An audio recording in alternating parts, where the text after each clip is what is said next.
Dismiss చేయాలి. రఘురామకృష్ణరాజుని వెంటనే arrest చేయాలి. పెదపేటలో దళితులపై దాడి చేసిన రఘురామ అనుచరులను వెంటనే అరెస్టు చేయాలి. పెదపేటలో దళితులపై దాడి చేసిన రఘురామ అనుచరులను వెంటనే అరెస్టు చేయాలి. పెదపేటలో రఘురామ అనుచరులను వెంటనే అరెస్టు చేయాలి. పెదపేటలో దళితులపై దాడి చేసిన రఘురామ అనుచరులను వెంటనే నిర్మించాలి. పెదపేటలో గొంతేనమ్మ గుడిని ప్రభుత్వమే వెంటనే నిర్మించాలి. పెదపేటలో గొంతేనమ్మ గుడిని ప్రభుత్వమే వెంటనే.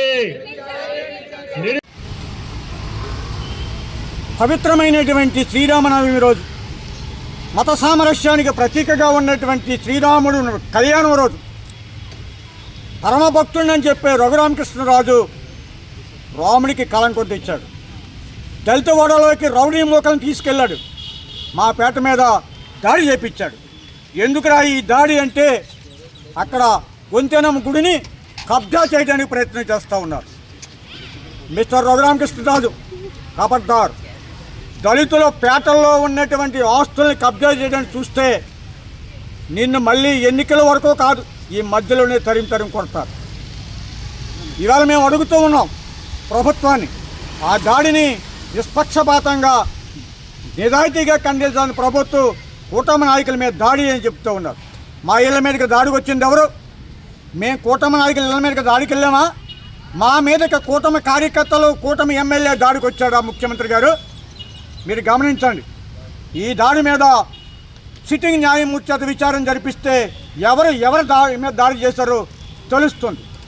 మరొక విషయం, ఆ గుడి శిథిలమైంది. ఖచ్చితంగా మీరు హిందూ కదా, ఖచ్చితంగా ఆ గుడిని ప్రభుత్వమే పునర్నిర్మించాలి. మా మీద దాడి చేసిన వారిని అరెస్టు చేయాలి. ఎవరైతే రఘురామకృష్ణరాజు కుల మతాల మధ్య చిచ్చు పెట్టి బొట్లేని వాళ్ళు ఉన్నారని, నీలి జెండా వాళ్ళు వచ్చారని, జైభీమిగాళ్ళు ఉన్నారని, నీలుకోట వాళ్ళు ఉన్నారని మమ్మల్ని అసభ్య పదజాలంతో అవమానిస్తూ ఉన్నాడు. ఇది రాజ్యాంగ విరుద్ధం.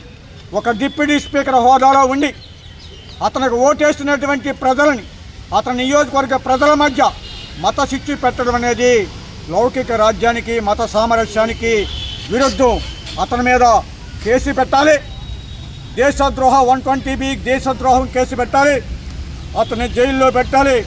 డిప్యూటీ స్పీకర్ నుండే కాదు, ఎమ్మెల్యే నుండి కూడా డిస్మిస్ చేయాలని ప్రభుత్వాన్ని డిమాండ్ చేస్తూ ఉన్నాం.